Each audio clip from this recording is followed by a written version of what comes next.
Assalamu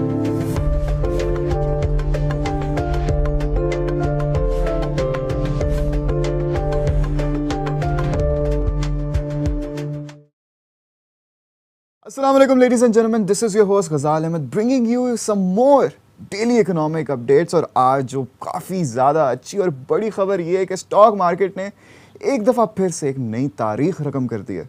तारीख में पहली बार 69,000 पॉइंट्स का जो ये संगे मील है ये अबूर किया है। इसी के बारे में जानते हैं। आज हमारे साथ मौजूद हैं हमारे special correspondent joining us all the way from Islamabad, mister Shakeel Ahmed. अस्सलाम वालेकुम शकील भाई, कैसे हैं आप? वालेकुम सलाम। मैं बिल्कुल ठीक हूँ गजाल। मार्केट के अंदर से पॉजिटिव खबरें आ रही हैं, ईद की आमद है और कुछ अच्छे सिग्नल्स भी आ रहे हैं। और आपके पास क्या क्वेश्चंस हैं, क्या पूछना चाहेंगे? मेरा पहला सवाल तो यही है कि तारीख रकम की जा रही है स्टॉक मार्केट की तरफ से शकील भाई, तो इसकी क्या वजह है? सुनने में आ रहा है कि ज़रा ये जो बैरूनी इन्वेस्टमेंट आ रही है इसकी वजह से ये मार्केट में इतनी तेज़ी आ रही है, तो इस बात में कितनी सदाकत है? देखिए, मल्टीपल फैक्टर्स हैं जिसकी वजह से स्टॉक मार्केट काफी अच्छा रिस्पॉन्ड कर रही है। स्टॉक मार्केट में तो काफी बेहतरी आ गई है। मतलब पिछला जो सेशन था लास्ट वर्किंग डे का, वो कोई 68,416 पॉइंट्स पे क्लोज हुई थी मार्केट, और आज 69,619 पॉइंट्स तक पहुंच गई है। 69,000 का जो बेंचमार्क है पहली बार अबूर किया गया है। और अगर देखें तो मजमूई तौर पर 1203 पॉइंट से ज्यादा का इजाफा हुआ है आज मार्केट के अंदर, और in terms of percentage 1.76% increase हुआ है। तो ये बहुत अच्छी पेशरफ्त है, पॉजिटिव सिग्नल है बेसिकली। इससे ज़ाहिर है आम आदमी को तो फर्क नहीं पड़ेगा, इन्फ्लेशन पे कमी नहीं आएगी, आम आदमी पे बोझ नहीं कम होगा, लेकिन जो इकोनॉमी की जो पॉजिटिव आउटलुक है वो सामने आ रही है। इससे ये जाहिर होता है कि जो इन्वेस्टर्स हैं उनका एतमाद आहिस्ता आहिस्ता बढ़ रहा है और रिस्टोर हो रहा है, और पाकिस्तान की जो मईशत है वो इस्तेहकाम की जानिब बढ़ रही है। इसमें आप देखें कि मल्टीपल फैक्टर जो हम जिक्र कर रहे थे, एक तो ये है कि प्राइवेटाइजेशन का जो प्रोग्राम है उस पर पेशरफ्त हो रही है, पीआईए की निष्कारी होनी है, उस हवाले से हुकूमत का जो प्लान है उस पे उस स्केड्यूल के मुताबिक अमल किया जा रहा है। तो ये इन्वेस्टर्स के लिए काफी हौसला अफजा है कि जो अनाउंसमेंट्स की गई थी, जो टारगेट्स अपने अनाउंस किए गए थे, उस पे हुकूमत आगे बढ़ रही है। और साथ साथ आईएमएफ की जाने से भी पॉजिटिव सिग्नल्स आए हैं। अभी रिसेंट डेज में भी आईएमएफ ने कहा है कि नई हुकूमत के साथ हम बातचीत करने के लिए तैयार हैं, और इसी माह आईएमएफ से आपको मालूम है कि पाकिस्तान को अगली ट्रांच में मिलनी है $1.1 बिलियन की। तो फॉरेन जो इनफ्लोज हैं वो भी पाकिस्तान के बढ़ रहे हैं और पॉजिटिव सिग्नल्स आ रहे हैं, जिसकी वजह से स्टॉक मार्केट में आज तारीख खत्म हो गई है और 69,000 पॉइंट्स क्रॉस कर गई है। तो ये बहुत पॉजिटिव पेशरफ्त है। इंडीड बहुत ही पॉजिटिव पेशरफ्त है ये, और हमने देखा है कि पिछले काफ़ी अरसे से हम देख रहे हैं कि स्टॉक मार्केट ऊपर ही ऊपर जाई जा रही है। इंशाल्लाह ऐसे ही चलता रहे। बेशक इसके कोई डायरेक्ट पॉजिटिव इफेक्ट्स नहीं होंगे हमारी आम आवाम पर, लेकिन इनडायरेक्टली ये काफ़ी ज़्यादा मुस्बत असर करेगा। आगे बढ़ते हैं हमारी दूसरी खबर के जाने। तो शकील भाई, मुझे ये बताएं कि ये जो एक खबर उड़ती हुई सामने आ रही है कि खाद जो कंपनीज़ हैं, हमारी फर्टिलाइज़र कंपनीज़ हैं, इनको गवर्नमेंट सब्सिडी देती है, लेकिन ये उस सब्सिडी को हड़प कर लेते हैं और आगे से फिर खाद उतनी महंगी बेचते हैं। हमने सुनने में आ रहा है, और ये अभी तो रिपोर्ट भी जारी हुई है कि 152 अरब रुपए की जो सब्सिडी है ये जो फर्टिलाइज़र कंपनीज़ हैं ये हड़प कर चुकी हैं। तो ये सारा क्या माजरा है? देखिए गजाल, ये बड़ा अनफॉर्चुनेट है कि वो ताकतवर हल्के या ताकतवर लॉबीज जिनको इस मुल्क के लिए काम करना चाहिए और सपोर्ट करना चाहिए बिजनेस को, खास तौर पर किसान को, काश्तकार को, क्योंकि उसकी बहुत ज्यादा मेहनत इन्वॉल्व होती है। जो ज़रूरी पैदावार है उसमें फिर उसको उसका पूरा मुआवजा नहीं मिलता, वो डिसहार्ड होता है, और अल्टीमेटली फिर प्राइसेस जो हैं जो ज़रूरी अजनास है उनकी ऊपर जाती हैं। तो अल्टीमेटली जो हिट आती है वो एक कंज्यूमर पे आती है, आम सारिफ पे आती है। तो ये स्टोरी कुछ इस तरह है कि कंपटीशन कमीशन ऑफ पाकिस्तान ने एक इंक्वायरी रिसेंटली लॉन्च की थी। उनको शिकायत मिली थी कि फर्टिलाइजर जो सेक्टर है इसके अंदर कुछ इरेगुलरिटीज सामने आई हैं, और उसमें ये था कि हुकूमत पाकिस्तान सालाना को 152 अरब रुपए की गैस सब्सिडी देती है इन फर्टिलाइजर कंपनियों को। कुछ 6 कंपनीज हैं, साथ उनकी एसोसिएशन है या तंजीम है। 152 अरब रुपए की सब्सिडी इसलिए दी जाती है गैस के ऊपर कि वो जो खाद है या फर्टिलाइजर है वो किसानों को सस्ते दामों फरोख्त करेंगे, यानी सब्सिडाइज रेट्स के ऊपर देंगे। उससे ये होगा कि पाकिस्तान में ज़रूरी पैदावार बढ़ेगी, किसान की इनकम बढ़ेगी, और अल्टीमेटली जो आम कंज्यूमर है उसके ऊपर भी ज्यादा बोझ नहीं आएगा। लेकिन इन कंपनियों ने किया ये कि 152 अरब रुपए की जो गैस पे सब्सिडी है वो भी इस्तेमाल कर ली, यानी फायदा उठा लिया हुकूमत से भी। लेकिन दूसरी जानिब जो फर्टिलाइजर है या खाद है वो भी महंगे दामों किसानों को फरोख्त की, उस पर कोई सब्सिडी नहीं दी उनको, और एक किस्म की प्राइस फिक्सिंग करके, यानी अपनी मनमानी की और मिली भगत से प्राइस फिक्सिंग की, और उसके नतीजे में कीमतें ज्यादा हो गई फर्टिलाइजर की, किसानों से ज्यादा मुनाफा कमाया गया। 88 अरब रुपए सिर्फ 3 कंपनियों ने एक साल में प्रॉफिट कमाया, आप यहाँ से अंदाजा लगाएं, और 152 अरब रुपए की सब्सिडी इसके अलावा है।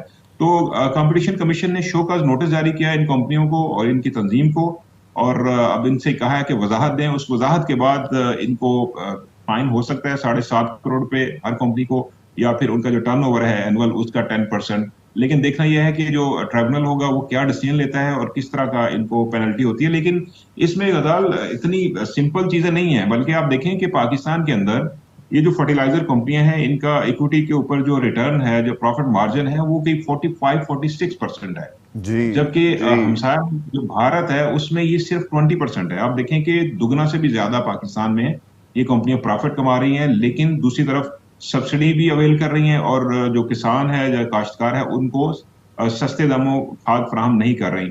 इसके अंदर रिपोर्ट के अंदर ये मेंशन किया गया है कि इन्होंने मुख्तलिफ औकात में कीमतें बढ़ाई और उसके नतीजे में जो है ना काश्तकार को नुकसान हुआ। 1.8 अरब रुपए तो इन्होंने सिर्फ 4 माह के अंदर कमाए, 48 रुपए फी बैग इजाफा करके। इसके अलावा कोई 450 रुपए फी बैग इजाफा किया गया मिल के इन कंपनियों ने, तो उससे भी खाद या फर्टिलाइजर की कीमतों में इजाफा हुआ। और अब देखना यह है कि इनके खिलाफ क्या एक्शन लिया जाता है। लेकिन अलार्मिंग सिचुएशन पता क्या है, 2013 में भी इसी तरह के कवानीन की खिलाफवर्जी पर इन कंपनियों को जुर्माना हुआ था कंपटीशन कमीशन ऑफ पाकिस्तान की जानिब से। जुर्माना बहुत ज्यादा था, 8 अरब रुपए जुर्माना हुआ था इनको। लेकिन इन कंपनियों ने क्या किया कि जुर्माना पे करने के बजाय ये स्टे ऑर्डर्स के पीछे जाके छुप जाती है, अदालतों से स्टे ऑर्डर ले लेती हैं और फाइन पे नहीं करती। तो इसीलिए अब दोबारा से वायलेशन हुई है। ये साल 2021-22 के दिनों में महीनों में इन्होंने ये सारा काम किया है और उसकी इंक्वायरी रिपोर्ट अब कंपटीशन कमीशन ऑफ पाकिस्तान ने लॉन्च की है। अब देखना यह है कि इनके खिलाफ दोबारा क्या एक्शन होता है और क्या वो जुर्माना पे करती हैं ये कंपनियां या नहीं। और इसमें एंग्रो भी है, इसमें फौजी फर्टिलाइजर भी है, इसमें एग्रीटेक भी है, इसके अलावा फातिमा फर्टिलाइजर भी है। इस तरह कुछ 6 कंपनियां हैं और साथ इनकी जो तंजीम है उसको भी नोटिस जारी किया गया। मतलब सारे के सारे बड़े नाम ही इस लिस्ट में शामिल हैं। तो शकील भाई, अब ऐसा क्या है कि जो इसको पिछली दफ़ा से मुख्तलिफ बनाए कि अब इनको वाकई अकाउंटेबिलिटी के कटहरे में खड़ा किया जाएगा और वाकई इन पे एक्शन भी लिया जाए प्रॉपर? देखिए, ये बड़ा अहम क्वेश्चन है क्योंकि कंपटीशन कमीशन ऑफ पाकिस्तान अपना काम कर रहा है। उन्होंने मुख्तलिफ सेक्टर्स में जो मोनोपोलीज हैं, जो इर्रेगुलरिटीज हैं, इसके अलावा जो इन्होंने कवानीन की जो वायलेशन हुई हैं उस पर एक्शन लिया, नोटिस जारी किए, फिर उनको फाइन किया, पेनल्टीज इम्पोज की। लेकिन अनफॉर्चुनेटली ये तमाम जो सेक्टर ज्यादातर जो हैं वो ये जो पेनल्टीज हैं वो पे नहीं करते, वो सहारा ले लेते हैं जाके स्टे ऑर्डर्स का। तो कंपटीशन कमीशन ने हुकूमत से भी रिक्वेस्ट की थी कि एक स्पेशल एक कोड बना दी जाए जहां पे इस तरह के जो केसेस हैं जो कंपटीशन लॉज की वायलेशन के हवाले से, उनको स्पीडी उनकी जो है वो समाअत हो और वहां पे फैसले हों ट्राइब्यूनल्स की जानिब से, और उसके बाद इनके खिलाफ एक्शन लिया जाए। अब देखना यह है कि गवर्नमेंट की अपनी विल कितनी है, पॉलिटिकल विल कितनी है कि वो तमाम सेक्टर्स या माफियाज या वो लोग जो मोनोपोली कायम करते हैं, गठजोड़ करते हैं और आम कंज्यूमर्स को नुकसान पहुंचाते हैं। अल्टीमेटली अब मुल्क को भी नुकसान होता है, टैक्सेस भी पे नहीं होते, सब्सिडी भी इनको चली जाती है और आम कंज्यूमर जो है उसको अल्टीमेटली ज्यादा प्राइसेस पे करना पड़ती हैं। तो आम तबका जो है वो तो पिस रहा है, लेकिन ये जो पावरफुल लॉबीज हैं ये दोनों हाथों से पैसे कमा रही हैं, सब्सिडीज भी लेती हैं और दूसरी जाने प्राइसेस भी इजाफा करती हैं। और इनको अगर फाइन होता है, किसी किस्म का कोई एक्शन होता है, तो उस पर भी अमल नहीं हो पाता। लेकिन अनफॉर्चुनेटली ये है सारा कुछ माजी में ऐसा ही होता है। लेकिन उम्मीद यह है कि कंपटीशन कमीशन ऑफ पाकिस्तान के हुकाम से हमारी बात हुई थी, उनका ये कहना था कि इस चीज को स्ट्रीमलाइन किया जा रहा है, कोशिश की जा रही है कि जो हम एक्शन लें, जो फाइन या पेनल्टी इंपोज करें वो रिकवर भी करें, और इसके लिए उनको अदालतों की ताउन की जरूरत है, हुकूमत पाकिस्तान के ताउन की जरूरत है। वो इस तरह की लेजिस्लेशन कर दी जाए कि ज्यादा कोई स्टे ऑर्डर्स हैं या कोई कानूनी रुकावटें ना इस मामले में आए। चलें शकील भाई, उम्मीद है कि जैसे कहा जा रहा है वैसा ही प्रॉपर्ली एग्जीक्यूट भी हो with the new setup, with the new ministers.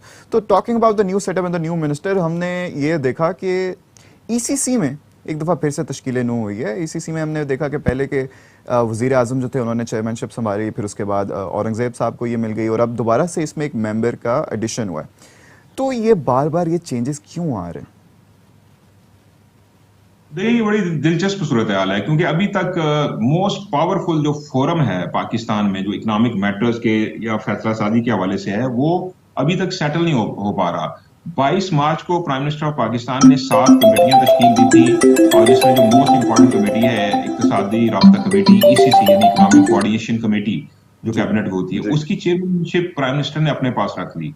फिर हुआ ये कि उसके ऊपर बहुत ज्यादा क्रिटिसिज्म हुआ पब्लिक डोमेन में। जब ये बात गई तो ये पॉइंट आउट किया गया कि माजी में तो जो फाइनेंस मिनिस्टर है या वजीर खजाना है वो इसके चेयरमैन होते हैं और वो डिसीजन लेते हैं, और उसके बाद जो ईसीसी में डिसीजन होते हैं वो अल्टीमेटली प्राइम मिनिस्टर के पास चला जाता है कैबिनेट में, और वो उसको दोबारा देखकर डिसीजन फाइनल करते हैं। तो इस बार ऐसा क्यों किया गया है कि मोहम्मद औरंगजेब जो कि नए वजीर खजाना है उनको ये ओहदा नहीं दिया गया, बल्कि शहबाज शरीफ जो कि प्राइम मिनिस्टर है उन्होंने अपने पास ये ओहदा रखा। जब तनकीद हुई, क्रिटिसिज्म बहुत ज्यादा हुआ, तो फिर very next day, with in a day, prime minister ने तश्कील नौ कर दी ईसीसी की, और मोहम्मद औरंगजेब जो कि फाइनेंस मिनिस्टर हैं उनको इसका चेयरमैन बना दिया। ये 23 मार्च को, यानी वेरी नेक्स्ट डे ये किया गया। और उसके बाद इसके मेंबरान की तादाद 6 हो गई थी, लेकिन आज फिर एक नया डिसीजन लिया गया, नोटिफिकेशन जारी किया गया है कि उसकी दोबारा से तश्कील नौ की गई है। अब इसके अंदर एक नए वफाकी वजीर का ओहदा शामिल किया गया है, उनको इजाफी शामिल किया गया है इसके अंदर। तो अब तादाद जो है ईसीसी के मेंबरान की, यानी वफाकी जो मिनिस्टर्स हैं, वो तकरीबन 7 हो गई है, पहले 6 थी। तो अब फाइनेंस मिनिस्टर मोहम्मद औरंगजेब जो है इसकी चेयरमैनशिप उनके पास है, वो सदारत करेंगे। साथ इक्तिसादी उमूर डिवीजन के अहद खान चीमा जो है मिनिस्टर फेडरल, वो इसके मेंबर होंगे। कॉमर्स मिनिस्टर जाम कमाल खान, इसके अलावा पावर मिनिस्टर सरदार अवैस लगारी, और उनके साथ मुसद्दिक मलिक जो कि पेट्रोलियम के वजीर हैं, और साथ साथ प्लानिंग के मिनिस्टर एहसन इकबाल, और अब इंडस्ट्रीज के मिनिस्टर जो है राना तनवीर हुसैन, उनको शामिल किया गया है, इंडस्ट्रीज एंड प्रोडक्शन के फेडरल जो मिनिस्टर हैं। तो इस तरह 7 तादाद हो गई है अब ईसीसी के जो मेंबरान हैं, वफाकी काबीना के जो अरकान हैं उसके अंदर। और साथ साथ आपको पता है कि deputy chairman planning commission, governor state bank of Pakistan, chairman SECP और चेयरमैन एफबीआर जो हैं वो भी इस कमेटी के मेंबर्स होते हैं, और साथ चेयरमैन बीओआई यानी बोर्ड ऑफ इन्वेस्टमेंट। तो दूसरी बार रीशफलिंग की गई है या उसमें तब्दीली की गई है, तश्कील नौ की गई है। उम्मीद ये है कि अब चीजें सेटल हो जाएंगी, क्योंकि ईसीसी बहुत बड़ा फोरम है, इसमें तो वो तमाम डिसीजन लिए जाते हैं जो अर्जेंट नोयत के होते हैं, इकोनॉमिक मैटर्स वो डिस्कस किए जाते हैं। इसके अलावा पॉलिसीज डिस्कस होती हैं, इकोनॉमिक पॉलिसीज कोऑर्डिनेशन के हवाले से फैसले किए जाते हैं, मॉनेटरी और क्रेडिट की जो सूरत हाल है उसकी निगरानी की जाती है, और साथ साथ पैदावार बढ़ाने और एक्सपोर्ट्स बढ़ाने के लिए जो क्रेडिट की जो रेगुलेशन है, क्रेडिट लिमिट्स का तयन किया जाता है। तो बहुत इंतहाई अहम फोरम है। तमाम जो इकोनॉमिक इंपॉर्टेंट मैटर्स हैं वो सारे ईसीसी में डिस्कस होते हैं, और वहां से फैसले होने के बाद ये फिर फेडरल कैबिनेट में जाते हैं, और वहां से फिर फाइनल अप्रूवल होती है इनकी।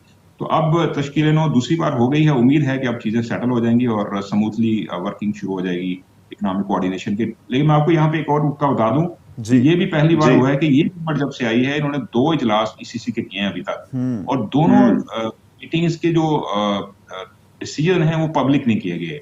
ऑफिशियल एक रिलीज जारी की जाती है, उसमें बताया जाता था जी कि ईसीसी में आज ये फैसले हुए हैं, लेकिन पिछली 2 मीटिंग्स के अभी तक जो प्रेस रिलीज है या नोटिफिकेशन है या जो डिसीजन हुए हैं उनकी तफसील जारी नहीं की गई। ये भी हैरानकुन है कि जो फैसले किए जा रहे हैं वो छुपाए भी जा रहे हैं, और ईसीसी अभी तक सेटल हो नहीं पा रही, उसके अंदर रद्दबदल किए जा रहे हैं, तब्दीलियां की जा रही हैं। तो लगता यूं है कि कुछ गड़बड़ चल रही है हुकूमती हलकों के अंदर, क्योंकि साबिक वज़ीर ख़ज़ाना इसहाक़ डार हैं, उनको भी एडजस्ट करने की साथ साथ कोशिश की जा रही है।